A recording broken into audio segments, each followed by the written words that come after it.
Well, good day to you as well. It is a Friday morning. Oh boy, we made it to Friday. That is today. It's the 24th of the month, and thank you very much for being with us. This is Wayne Goldsboro Television. I'm Wayne Alley. And I'm Kim Best. Good morning, and thank you for joining us on this Friday. This is, by the way, a quick reminder again, this is Memorial Day weekend, and we'll remind you that if you're traveling, whether it's across the county or across the country, make sure, A, you're wearing your seatbelt, and B, you drive defensively.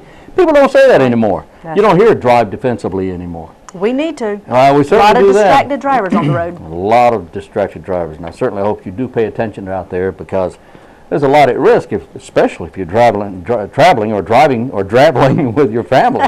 Right. That's a new word, traveling? Well, that's okay. Somebody write that down. That's a good one. Traveling with your family. That's right. Well, you know, speaking of Memorial Day, we do want to remind you that both the city and the county offices will be closed on Monday in observance of Memorial Day. That's Monday, May the 27th. And on the city side, all sanitation services scheduled for Monday will be serviced on Wednesday, the 29th. And on the county side, the Wayne County landfill will be closed Monday, and the Wayne County convenience centers will also be closed Monday. Of course, we're also closed on Wednesdays and Sundays as well, so plan accordingly, okay? That's right. And of course, here on the show, we will not have a regular fresh new show on Monday. It'll be you like to call it a repeat. A repeat, that's right. A best of. Right. Right, if there is such a thing, but you get the idea. Coming up, let's see, Monday's the 27th, that means Wednesday is the 29th. On Wednesday, Dr. Frederick J. Fries is a PhD. He'll be talking about, giving a talk on coping with mental health. Actually, coping with mental illness is what he's going to be talking about. This is going to be taking place at the Wayne County Public Library, sponsored by East Point. Dr. Fries is an internationally known psychologist. He's also a consumer, having been diagnosed with schizophrenia as a young Marine. My goodness. Now, in the medical, the consumer in this case is a medical term, and we're talking about people who have suffered or diagnosed with a mental illness. So Dr. Fries is going to be speaking at the Wayne County Public Library. The event is free. It starts at 5:30 Wednesday afternoon at the Wayne County Public Library on East Ash Street. All right? So go. It's going to be a very interesting discussion. Coping with mental illness. Dr. Frederick J. Fries, 5:30 at the library. We'll remind them again on Tuesday. It's a good idea. Yep. Okay. Well, let's say who's on today's show. Oh, who's on today's show? Dr. Peters, you recently spoke with him. Dr. Stephen Peters from Cherry Hospital. Now, there's a guy. He's the chief of psychology at Cherry Hospital. And we talk about a lot of things. It's a very interesting discussion. I really want you to hear this. And we also talk about the new hospital, how they're coming along on that, and some other things as well. But Steve Peters is just a great guy. He's a good interview, and he's a good friend. And I think you'll enjoy hearing from him. We also have Cindy Stallard. She is a registered nurse with the city of Goldsboro, who's going to be talking about things that we're going to be seeing a lot more of as the summer months approach us here, from insects and different things, red ants, and all these things that come out when it gets hotter outside. Oh, but she's not bringing any sort of anything to inoculate anybody or vaccine anybody. No, we're not. We're not giving any vaccinations this time. Okay, good. Then she can come in. That's okay then. That's great. She didn't come with a needle. Okay, good. No. We also have a student, or actually a recent graduate from Wayne Community College, who's here to tell her story, and it's quite unique and very, very inspirational. So you don't want to miss that. And then Tammy Green came on, and she's talking about the Red Cross and how we're helping in Oklahoma and how you can help as well. Tammy Forrester. I said Tammy Green, did I not? Sorry, Tammy Green, you're with Goldsboro Parks and Recreation. And we love Tammy Green. Yes, we do. Yeah. Tammy Forrester.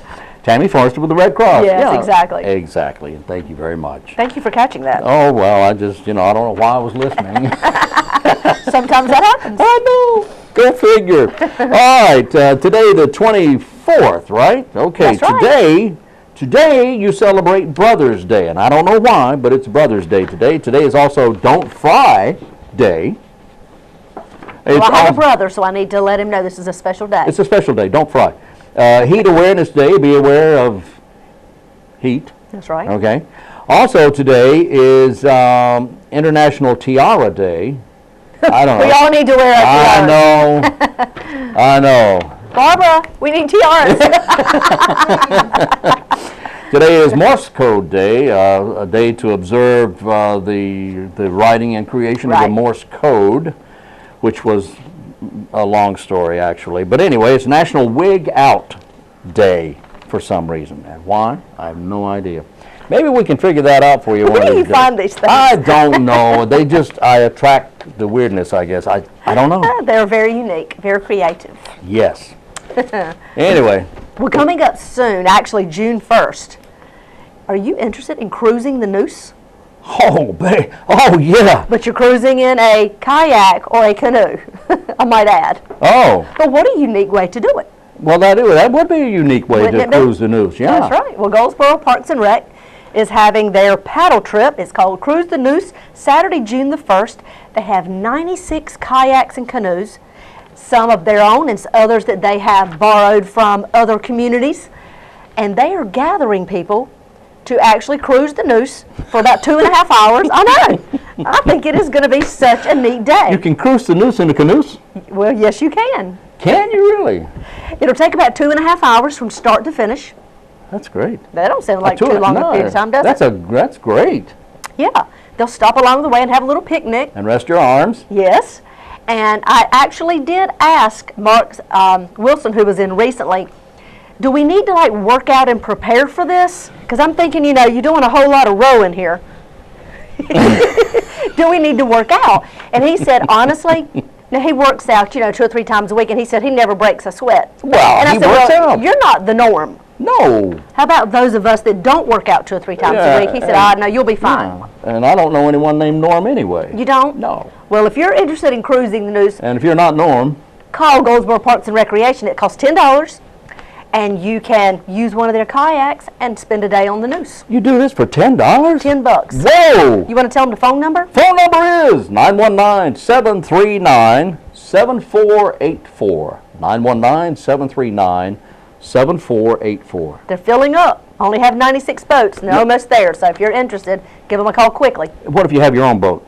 Then you can do that. Then you can do that. Yes, you can. They'll have staff all along the trail to guide you in case you get into any type of situation you may need assistance with. In case you take a wrong turn? Well, there you go. There you go. There you go. Okay. All right, I believe it's time to head on out, and let's go see what these interviews are all about today. All right, very good.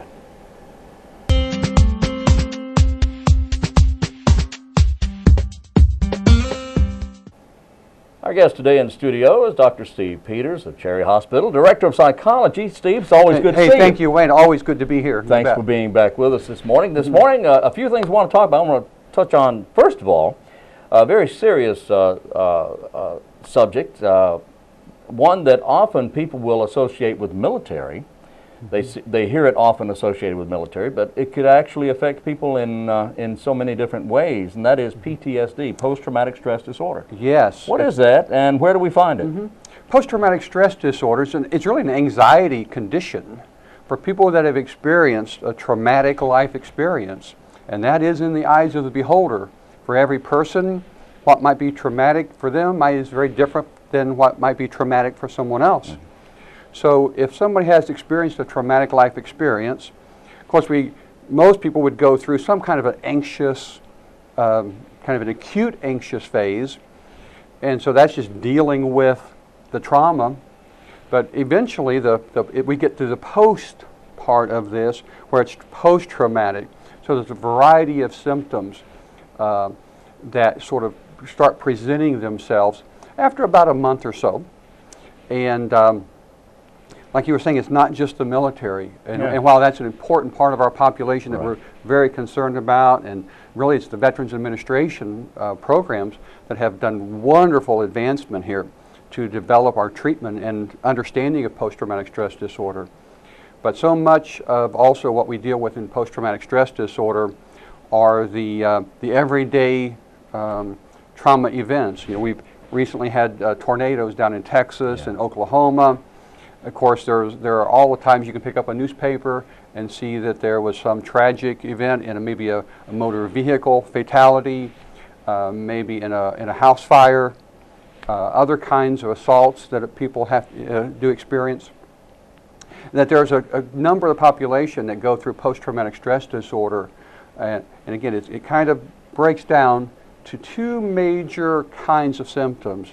Kind of reliving, re-experiencing, can't get it off your mind, you keep thinking about it, kind of overly dwelling on it to where it's really bothersome to you.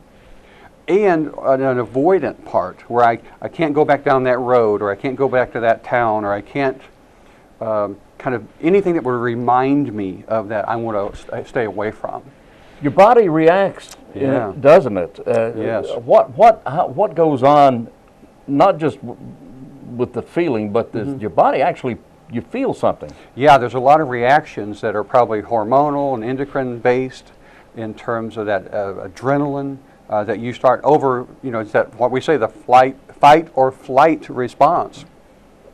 And it's that response, it's as if that response never subsides, that you're still geared up, ready to do whatever survival mode. It's like that survival mode idea, and that you're so keyed up, that vigilance, that intensity of what you might be like. Otherwise, you would think, well, most people, and I always think it's interesting to think that about 75% of people who experience some, very traumatic life experience really cope with it pretty well. Which is also sort of interesting to think that it's how we're prepared to handle life stress. If you handle stress pretty well, and you've been through some difficult times, when faced with another traumatic experience, you'll probably handle that okay. But now if life's not been so friendly to you, and then you're bombarded with a traumatic experience, that may be more than you can handle. Is there the possibility that maybe some things that from the past where you have a problem with PTSD, now you're in a position that you handle stress well, but when this crops up again or pops up again, you revert back? It's the camel that breaks the straw that breaks the camel's back, not the camel that breaks the straw's back. But that it's that over time, the wear and tear that life has on us sometimes. A traumatic experience can just kind of be too much, and that's part of it. Who would not be affected? Is there somebody who has from a particular part of the country? Is there a certain race? Is there a gender who is not affected by it? We like to call it an equal opportunity destroyer. Oh, okay. It's really resilience. How strong, how resilient. Those are the only ones that there's a protective side to post-traumatic stress disorder. And that's about the only thing that we know just yet. Otherwise, it seems to be across the board. There's really not any segment, economic, it doesn't matter. Is there a medication that helps, or is it all through therapy? Well, medication and therapy combined is clearly the best approach. Particularly in the VA system, we're kind of taking a look at that idea that we're going to sit down and just tell me about what happened, let's go through it again, that maybe that's not always the best approach. Sounds like what most people would expect. You go see someone, well, tell me what you went through. That maybe that idea of just reliving it may not necessarily be that helpful. You're just sort of dragging it up again. And so a better approach is to think, let's get future focused. Let's think about how we're moving on to life after this trauma. And there's some medication that helps deal with the symptoms of it, because not sleeping is one of the big indicators here. It's kind of what we struggle with folks with post-traumatic stress disorder. One of the early signs that something is not well is they're just not sleeping and waking up with thoughts on their mind, or just not able to get to sleep. And next thing you know, that stress is starting to intrude. Now, is that an early sign? A fairly early sign. Yeah, the sleeping problem. Yeah, because of that vigilance, that being keyed up, that ready to respond kind of energy, and not being able to shut it down. The switch is on, and you just can't settle down. And this is, we're talking a month or so after the trauma. To stay keyed up that long has its cost. So I guess bottom line is that trauma comes in many forms, can affect people in so many different ways depending on the experience. but anybody, or rather no one, is out of the is immune from is it. immune That's from right. PTSD. That's right. Can affect anybody. You bet. Does it? I know this is probably not the right way to ask this question, but does it affect everybody about the same way? Within a certain parameter. Everybody has their own way of going about it. I'm frequently surprised at just how consistent it is, though, for so many people. We talk about post-traumatic stress disorder kind of starting officially, formally, according to the DSM, so to speak, after 30 days.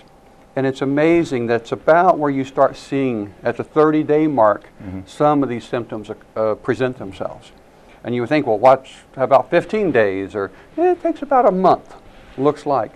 And it just seems so often to be true that it's that 30-day mark seems to be the point where it's kind of starting to catch up with you. Well, without therapy or without medication, what happens? Well, that anxiety and the stress of this, it starts intruding then on your physical health. You just can't stay keyed up that long at that intensity and maintain any kind of health.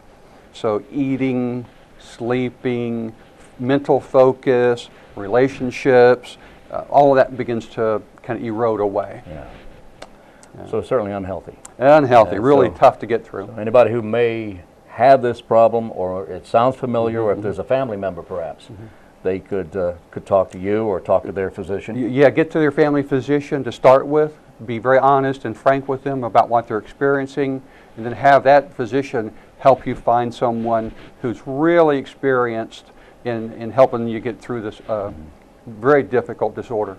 All right, very good. PTSD, post-traumatic stress disorder. I want to move on to something else now. You mentioned a moment ago the DSM. What is the DSM? Yeah, it stands for the Diagnostic and Statistical Manual, the American Psychiatric Association. This is sort of the manual, or the gospel, the Bible, if you will, in psychiatry and psychology, where we look for, it kind of scripts out what the criteria are for any one disorder. That for a given disorder, here's the symptoms, here's the criteria you got to have so much of before you can formally diagnose it. So it's in the book. Yes. And if you have it, it's in the book. That's right. If you don't have it, you won't find it. That's what I say. If you don't, if it's not in the book, you can't have it. That's right. If it's not in the DSM, you can't have it. Now, I understand that there's a 1 through 5. Well, it's revised every so many years, every 10, 15, 20 years or so. They actually do get a revised edition. Right. Now, very soon, maybe within the next few weeks, we're hoping that finally, after many years of studying and having groups to review this information, that they're looking at maybe the brand new DSM-5 to be published. So that's with a lot of anticipation that DSM-5 is soon to be out.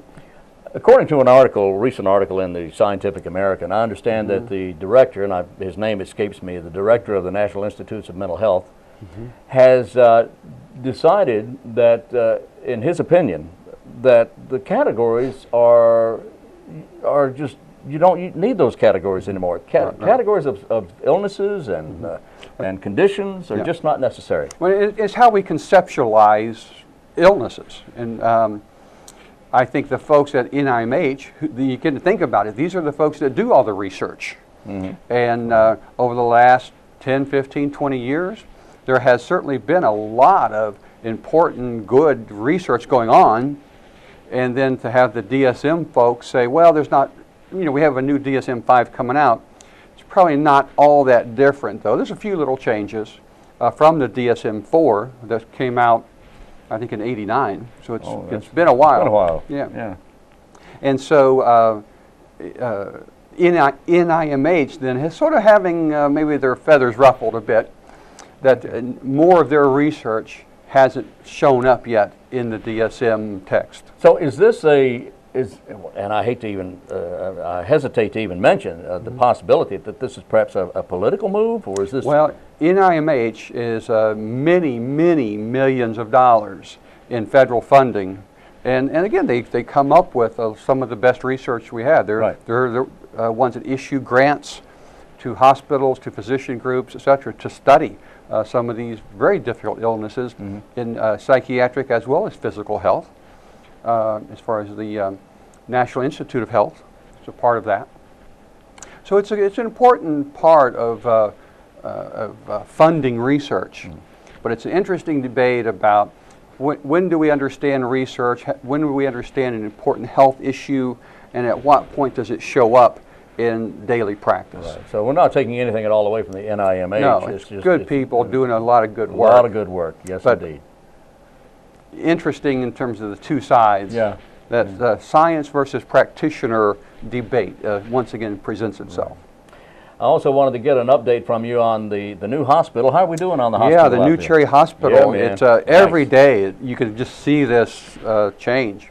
We're down to home stretch. We're hoping still that by later this fall, and again we've had several delays. Well, there's been weather. There's been somebody who wanted to play telephone problems and create problems. We've had a few incidents like that. But and with those delays, what are we looking at now as far as opening? Probably October. Oh, okay. Again, it's every month we're kind of revisiting with the builder and the architect, the crews out there, to sort of say where are we, what is left to be done.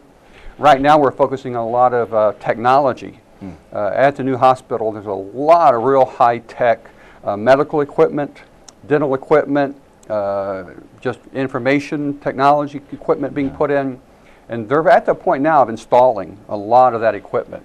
And so that's involves all of that equipment interfacing, coming in, being delivered just on time, so that the guys installing it are ready for that next piece of equipment. Now, will we be in a position to take in more patients and consumers at the hospital? We're expecting, as we staff up to have the employees to care for more people, to have an additional 120 beds available. Wow, okay. So that will be a large increase in our capacity at Cherry Hospital. What is our population now at the hospital? I think today we have about 180 people at Cherry Hospital. So almost double, perhaps 40% more? Yeah.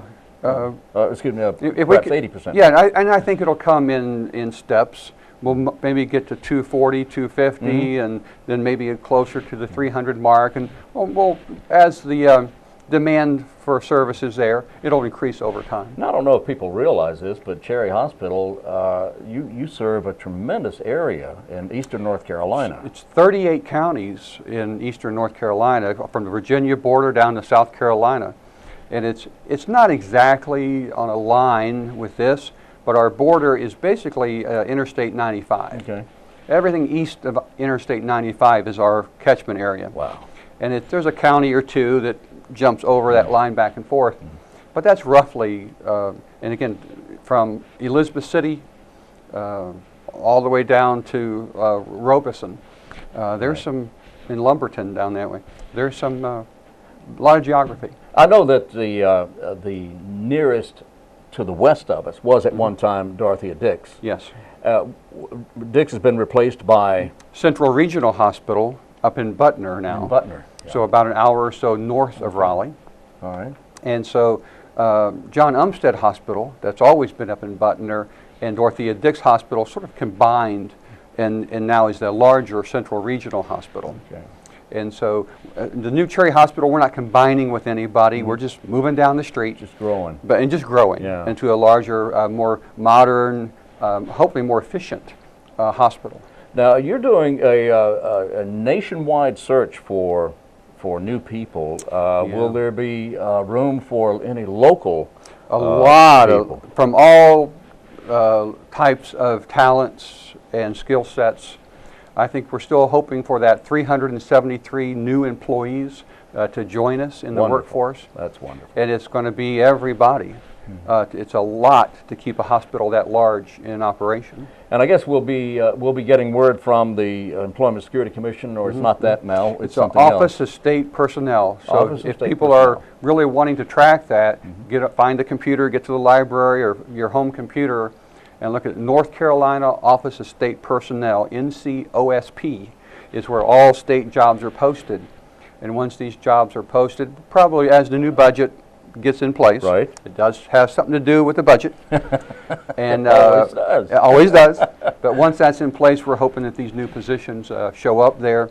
But it sure enough will be NCOSP that helps that recruit people. And you'll be needing personnel for all areas of Sure, work. from predominantly nursing staff and healthcare techs, physicians, housekeeping, maintenance, in nutritional services. It's a lot more people to feed. Oh yeah.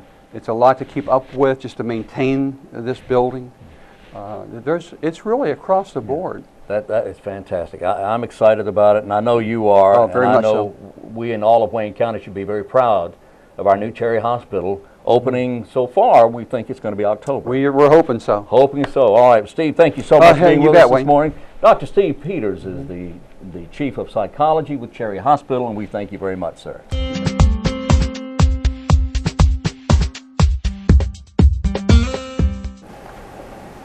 Welcome back to Wayne Goldsboro Television. I'm glad to have Miss Cindy Stallard here today. She is a registered nurse with the City of Goldsboro. She's here to tell us all about how we can prevent getting stung this summer. Cindy, this is the time of year It is. that we see a lot more ants and we see bugs and insects out and about. Tell me how we can prevent ourselves from, or our children and our family from getting stung and bit. Well, we look forward to this time of year because we're in the yard and outside more, but that's when all these creatures are around. So there are insects that bite, and those are horseflies, mosquitoes especially. We don't like those. And then there's insects that sting. You have bumblebees, honeybees, wasps, and our venomous little red ants. Those are, the red ants. yeah. So we really need to be aware of the locations of red ants. They have mounds. You'll see them in the yard easily. So try not to step into them. Keep your kids away from them as well, especially small children that don't have an understanding of what's going on. They could be hurt by all those bites. Absolutely. Now, Cindy, what is the best practice for someone to do? Say they accidentally do step in a bed of red ants. Get them off of you as soon as you can. There are some home remedies that you can do. Ice on the bites or the stings, and you can also use some Tylenol or Motrin as directed on the package for any pain that you have. Also, hydrocortisone cream is topical, and it can be put on the bites to help with the itching because those things itch quite a bit. Absolutely.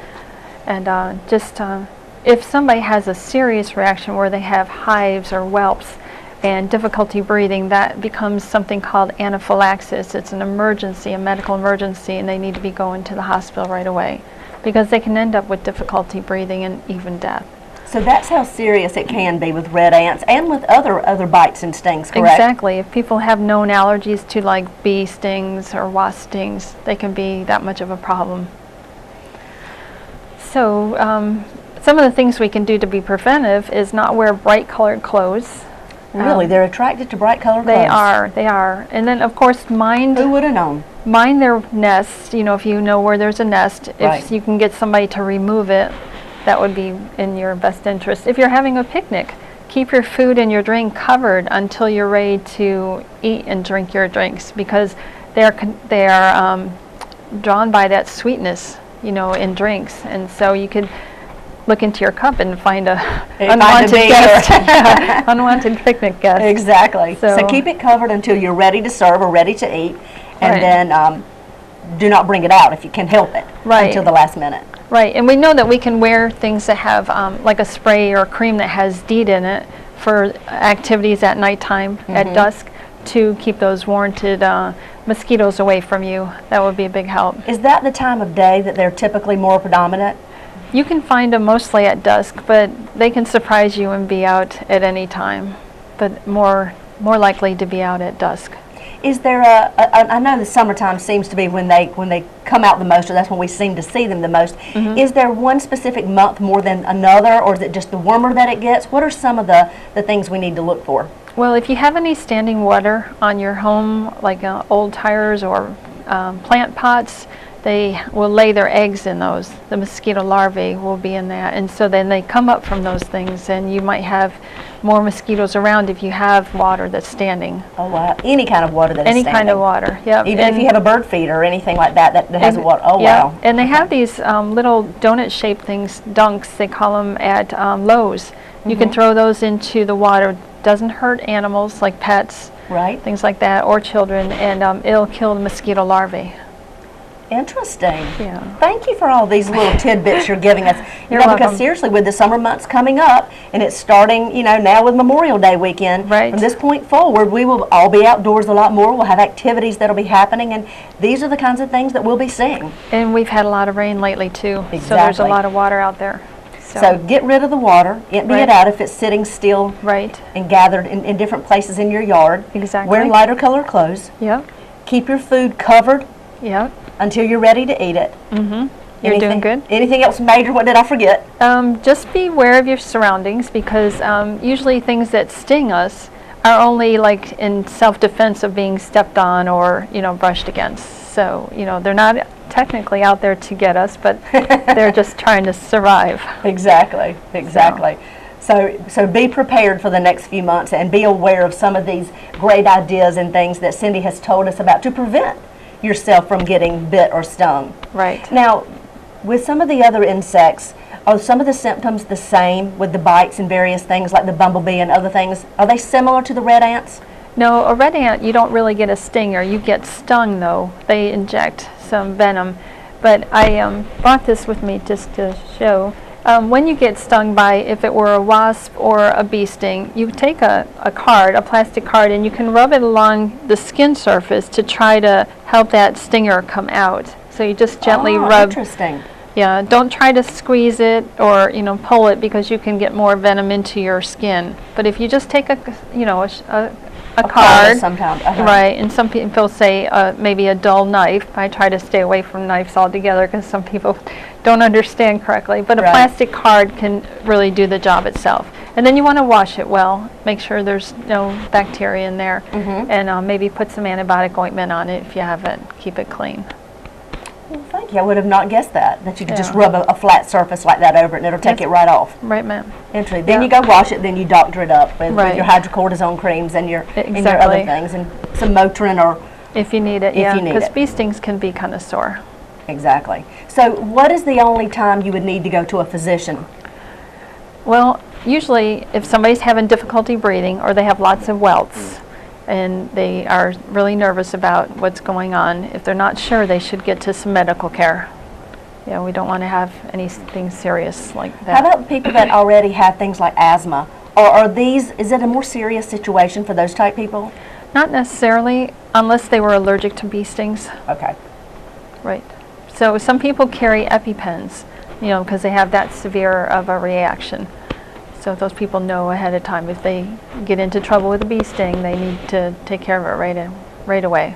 Wonderful. Now is that like a needle? It is. It's a syringe that is self-administered, or Okay. somebody will help them administer it if they're having trouble. So if somebody says, get my EpiPen, Yep. that's what that is for. Is it for Exactly. an allergic reaction? Yes, ma'am. Wonderful. Well, thank you, Cindy, for being here and giving us some tidbits. You're welcome. And some information to prepare us for the summer months that are coming up and we're all looking forward to. So as you're moving forward and staying outside more and more often, you can go to the City of Goldsboro's website, goldsboronc.gov, and we will there provide you some information about how to stay safe this summer. Thanks so much for being with us, and this is the City of Goldsboro.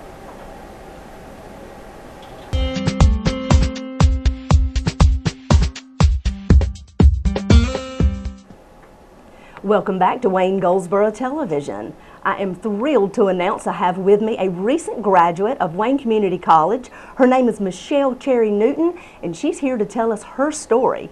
Welcome to the show, Michelle. Thank you, Kim. Well, we are so proud of you and so inspired by this story of yours, and I can't wait for our viewers to hear all about your graduation process.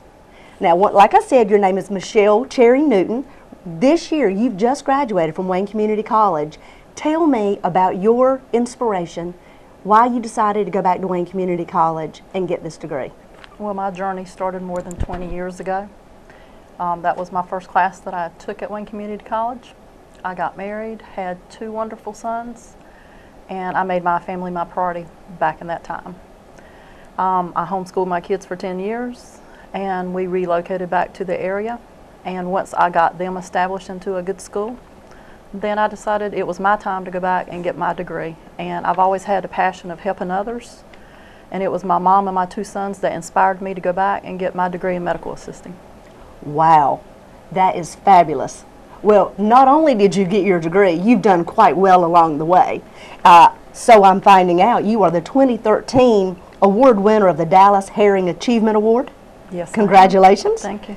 You were also the graduation speaker out of your class. Yes, I was. Tell me about that. Now, out of all the students at Wayne Community College that are graduating, you were chosen as the graduation speaker of the 2013 class. Tell me how that made you feel. I was quite surprised. I actually had to sit back a moment and say, why me? And the response I was given from Wayne Community College, why not you? You would represent Wayne Community College well. Wow. Well, what does that tell you? That tells you right there that Wayne Community College has open arms for everyone to achieve their goals, and you have definitely done that. Oh, absolutely. Tell me more about your inspiration all along the way. What made you decide at this phase in your life that you wanted to go back and get this degree? I have 2 wonderful sons. Their names are Michael and Tyler. And it was them and my mom that inspired me to go back to get my medical degree. And I've had family members that have gone through breast cancer, and I find that near and dear to my heart, wanting to help others. I lost an aunt to breast cancer. I had a loved one that I helped her through her cancer when she was going through it, and last year my mom also went through breast cancer. So I have that passion of wanting to help others and hoping to find a job that I can find that as well and give back to others. So getting this specific degree will put you in place to be able to help others. Oh, absolutely. Wow, that is fabulous. Well, you have to show them your graduation hat. Tell us about this. Tell me about this hat and what these pictures show. Hold that up real high, if you will. There you go. There you go. Yeah, tell me about that. Well, along the way, God has been there to help me when I would stumble. Not only has God helped me along the way, but there's a lot of staff members at Wayne Community College that was there. They've got many support centers there that are there to help the students to succeed. You've got academic skills. You've got the counseling services. You even have the library that they have wonderful staff there. You have the College Transfer Advising Center that are there for their students to help them to succeed. And also you have financial aid. All of those centers there were there to help me be successful in where I am today. This is my grandmother, which was my role model. A little bit higher, make sure everybody can see her. There you go, there's Grandma. That's Grandma. Ma Dudley is what they called her. She's no longer with us, but she taught me the importance of God, family, and blessing others. And that's what I strive to be every day, is a lot like her. And making family a priority. And I've always done that. These are my 2 sons. We want to see them real good and clear. There we go. This is Michael. He's at Rosewood High School. He's in 9th grade this year. And this is Tyler. He's at ECU now. And I kept this picture of my boys in my binder when the days would get hard. And there were many days. But through determination, praying, and a lot of tears, I've got to where I am today. And then I have my mom and dad that have been there to support me along the way. So I've had a wonderful network of family and friends. I've made a huge support group, I would say, at Wayne Community College that I now call them my family, my extended family as well, that has helped me get to where I am today. That is absolutely amazing, Michelle. What you've accomplished, how you've accomplished it, and with your family and your support system right there to hold your hand and to guide you all the way through. That's fabulous. I think it is so unique that you've taken your graduation hat and you've made it unique and you've made it your own. And that's the hat that you wore on graduation day when you were awarded your degree, correct? Yes, it is. That is wonderful. Well, let's tell them a little more about the interesting fact that your son was also at Wayne Community College at the same time you were. Yes, he was. So tell us how interesting that was to have both of you on campus. I'm sure it was a little awkward for him, but I'd made sure that I would give him his space. And when he would be out on campus and I would see him, would many of his friends. I would smile at him but continue walking because I didn't want to upstage him or make him feel uncomfortable around his friends. So, and he done extremely well out there. As I said before, he was in the ambassador program. He was also a tutor in academic skills, and where he did so well, he was able to transfer to ECU earlier, or he would have graduated with me, which would have been on May 10th. Wow, so he did so well, he was able to graduate early and move on to East Carolina and start pursuing his next part of his degree. Yes. Well, Mom, you've done something right. Well, thank you. You've definitely done Both something my right. boys, yeah. That is fabulous. Well, you were also this year's Herring Award winner. Yes. Well, tell me what this award is and what does it mean to you? Dr. Herring's philosophy was to take people as far as they can go. And they've done that. They prepared me well. And now it's up to me to find my passion and to see through my degree. And that's what I plan to do. I want to uphold his philosophy. And I was very honored to get that prestigious award. Right. Oh, I'm sure. And it has really meant a lot to me. It has just boosted my self-esteem. And well, I'm sure he's very proud. oh yeah. I'm sure he's proud. Well, my goodness. Now, you were selected as the graduation speaker Oh yes. for the 2013 class. Yes. Tell me a little more about that. What did you tell the students, your classmates? In my speech, I gave an inspiring, encouraging speech. I wanted to others that may want to go back to school Right. to believe in themselves and know that Wayne Community College has many supportive centers out there that can help lead them to their success. Right. But it is up to each of them to find their passion in life and to see it through. And so that's what I gave. I talked to the instructors. I also encouraged them to be there for those students that were looking for somebody there to encourage them, because there may be a student that doesn't believe in themselves, but it takes that instructor to encourage them to know that they can do this as well, just like I have. Well, Michelle, I certainly understand why Wayne Community College chose you as their graduation speaker, because you are that. You are an inspiration. Right. You're an inspiration to future graduates, to students right now that are enrolled at Wayne Community College that may have a hard day or hard weeks or go through tough times. Right. To see where you have completed your years, your time, your classes at Wayne Community College, and now you're a graduate. Right. That is fantastic, and we congratulate you. Tell us what's next in your life. Next in my life is I'm currently seeking a job for medical assisting. And I know when the timing's right, which is going to be God's timing, not mine. I've learned that along the way, that those doors too will open. And I'm hoping to find that job that I can enjoy doing, but also make a difference in people's lives. Yeah. Sounds wonderful. Sounds like you are headed down the correct path, and Wayne Community College has been right there with you all along the way. Absolutely. What would you say to a student who's enrolled in school right now? They're having hard times all along the way. What is your piece of advice to them? My piece of advice to you out there, if you're wanting to go back to school, what you need to do is find your passion in life. Go to Wayne Community College, because they have several support centers there that will help guide you along the way. They will be that extended family to you, and believe in yourself, because you can do this. I'm living proof it can be done. Wonderful. Well, thank you so very much for coming on today. I think there'll be so many people in our community that are going to be not only inspired but encouraged by your story. Congratulations. Thank you. Best of luck. I have no doubt your future will be fabulous. Thank You have got your head on straight, you have got goals, and you have set your goals, and you've reached a lot of your goals. All along the way, with stones and things along the way that we may trip on, look what you've accomplished. Absolutely. Congratulations. And with God's help, and with my two sons, Michael and Tyler, my mom and dad, and Wayne Community College, I will be forever grateful to them. Oh, what a story, what a story. Thank you so much once again, Michelle, and best of wishes and best of luck to you in your future endeavors. Thank you. This is the 2013 graduation speaker at Wayne Community College and recent graduate, Michelle Cherry Newton. Thanks so much for being on the show, and this is what's happening at Wayne Community College.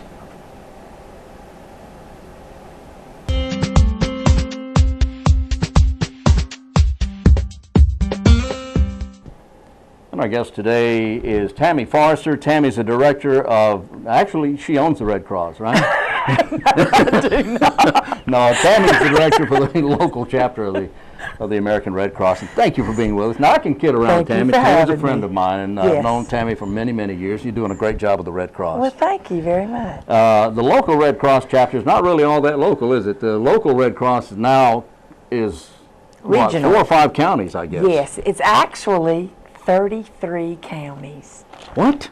33 counties. Now, we just confused all of your listeners. You confused me, too. Don't panic. Your local Red Cross is still right here in Wayne County. Okay. The doors are still open, Okay. but we are part of the Eastern North Carolina Regional Wow. Red Cross. That's And that 33 puts counties. us in 33 counties. Wow. Okay. So when we That's a need good help thing. and we don't have it down there, I can holler, and it comes from all those other counties, That too. is a good thing. Okay, but now you are director here for the Wayne County and for what other areas? And for Greene County and Lenoir County. Greene and Lenoir County. All right. So the Kinston area and Snow Hill area Yes, as well. that's right. All right, And well- they keep me very busy. I'm sure they do. Well, you have a great staff here to help you out with that as well. I do, and a lot of volunteers as well. And the media people, just like you guys, help us too. Oh, okay. Well, You help us get our word out by doing just this right here. well, we try. We try. But you do have a great staff, and the volunteers Yes. is what makes it work. Yes, it is. That's what makes it There are happen. far more volunteers than there are paid staff. 93% of what we do is done by volunteers. Recently, there were, and I'm sure everyone has heard about the tornadoes, the devastating and deadly tornadoes in Oklahoma. Now, this is nothing new to Oklahoma, but it seems that every 8 or 10 years, one just Right. comes through and just flattens everything, which Wipes is what it out. happened over the last few days. That's right. I wanted to ask you right off the bat, and in fact, get a pencil and paper. We're going to repeat this here in a few minutes, but I want to Yes. ask, is there a way that someone can donate monetarily to the Red Cross, and that donation goes directly to the tornado victims of Oklahoma? How does that happen? Yes. How does that work? There's several ways. First of all, I need to clarify, there is something called a disaster relief fund. That money will go to be used for any disaster that is available. Well, I won't say available, that happens. Then if they want to donate just to Oklahoma, they need to specify Oklahoma relief. Okay. Okay, and it will go directly to Oklahoma. The reason they would want to do the disaster relief is because a whole lot of people are doing just what you said. They're sitting in front of their television and they're watching and they're crying and their hearts are breaking. They all want to help. Yes. And so the first thing they do is write a check and they write it to Oklahoma, and then they have an outpouring and there's more money than is needed and everything is taken care of. And then that money, if it's designated, we have to honor our donor. Right.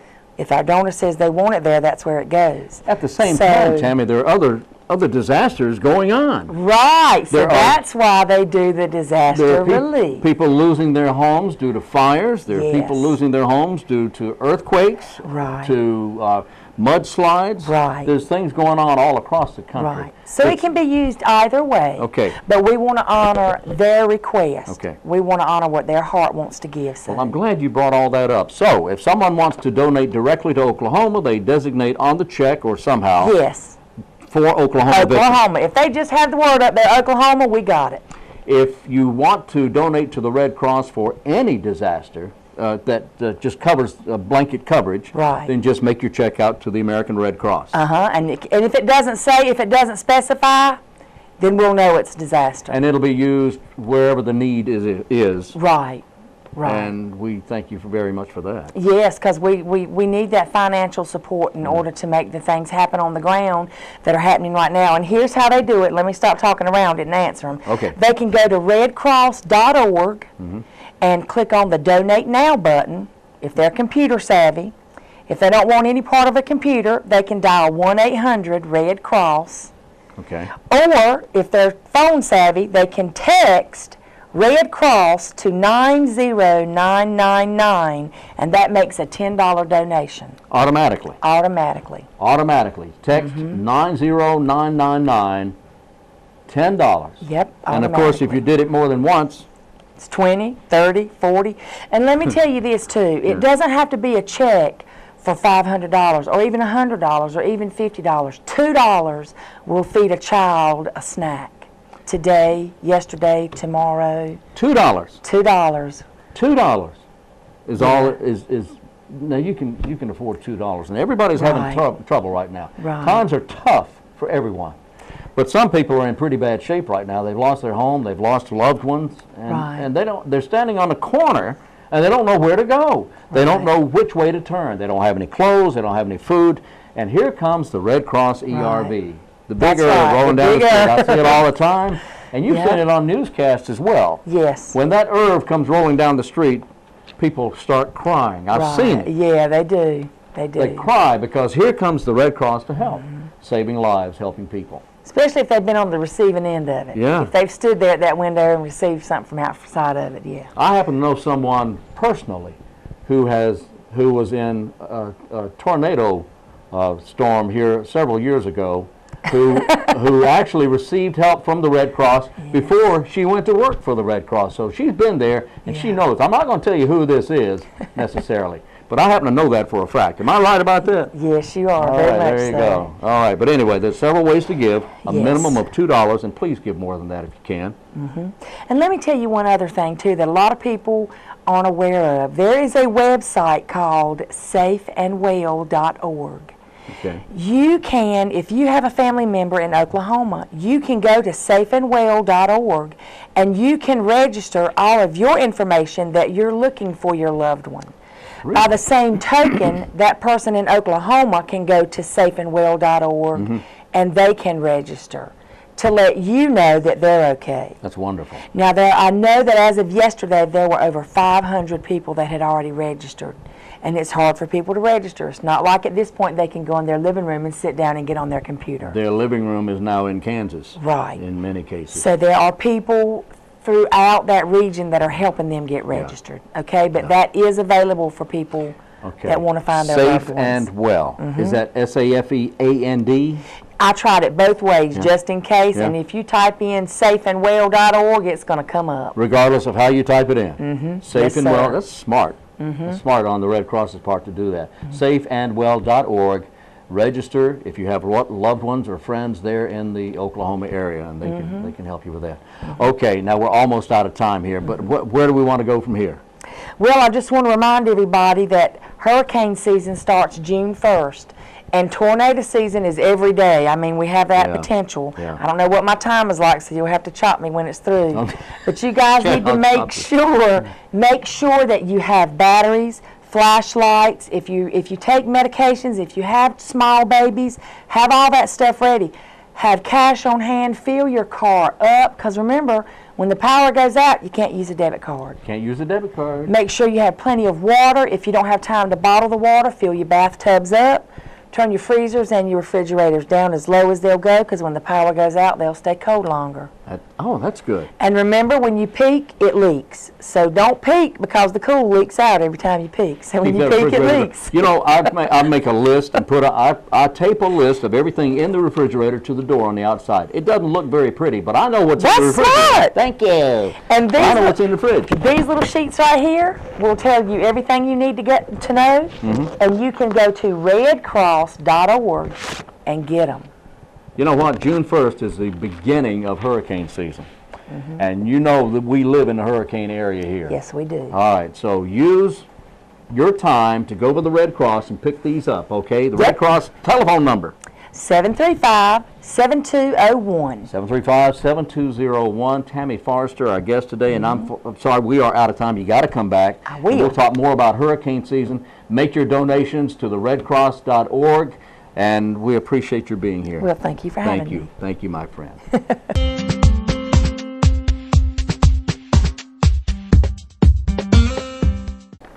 And we're back. I told you you'd enjoy the interview there. Yeah, quite a few, and they were fantastic. They were great. Well, let's look at birthdays today. Having a birthday today, the heat is on. It is? Yeah, Mr. Fahrenheit is having a, well, he's not with us any longer. He passed away some years ago, but on this day in 1686, Daniel Fahrenheit was born. He developed a system for cleaning mercury to keep it from sticking to glass. And when that happened, he put the mercury in a tube, and then va-voom, you got yourself a thermometer. Well, how about that? Something like that. Anyway, today's his birthday, so go out and Celebrate. Buy a thermometer. Bob Dylan turning 71 today. Oh, wow. 71? 71. Robert Zimmerman, his name. Bob Dylan, 71 today. Patti LaBelle, love LaBelle. Oh, yeah. Oh, yeah. I do too. Les Chic. She is 68 years today. She's also having a birthday is Priscilla Presley. She is 67. What a lovely lady that is. Absolutely. Roseanne Cash is 57 today. And you ever heard of Billy Gilman? Yes. Billy Gilman, country singer, when he was about that tall.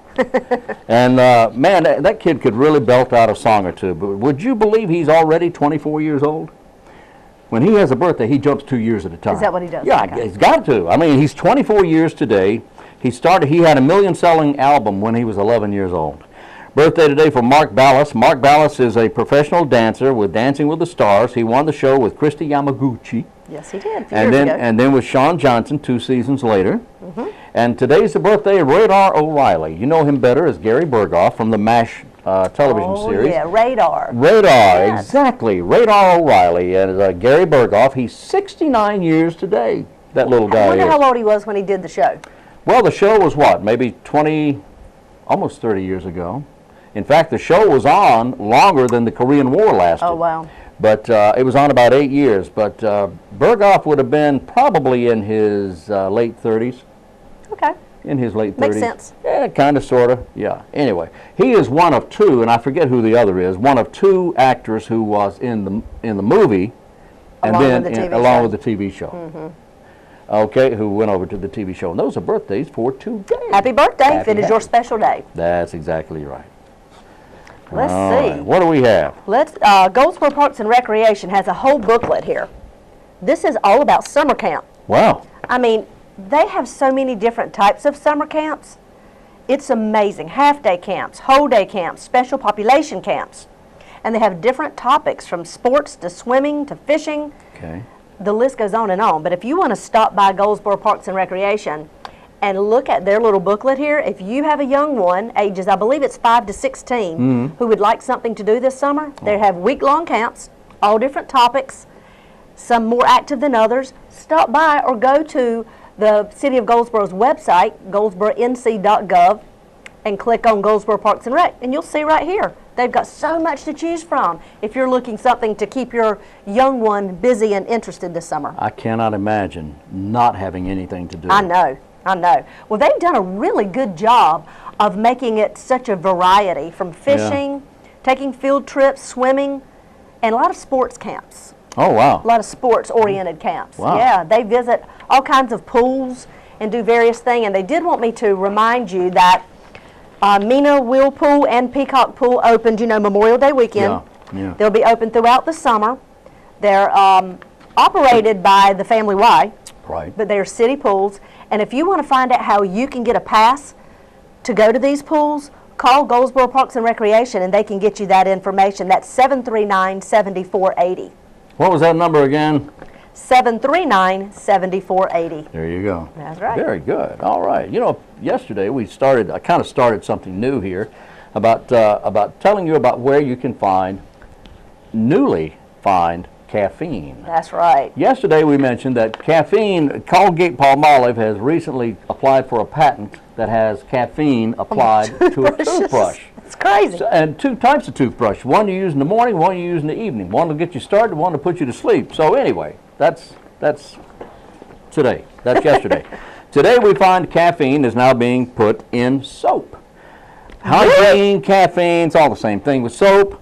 Caffeine's become a popular ingredient in skincare products because it stimulates blood circulation, it says, and it makes skin look refreshed. There's a caffeinated deodorant for men that doesn't smell like Starbucks. No, it doesn't. Caffeinated shampoo's also supposed to prevent hair loss. Interesting. Caffeinated shampoo. Keeps your hair awake anyway. Yeah, it does. You never know where you're going to find it. There you go. All right. Well, thank you so much for being with us today. We hope you've learned a little more about what's happening right here in your area. And about caffeine, too. Absolutely. So, we'll be back tomorrow. Join us again tomorrow at 7 o'clock, and then at noon, and then at 5:30, and then later in the evening. And until tomorrow, I'm Wayne Alley. And I'm Kim Best, and this is what's happening in your community.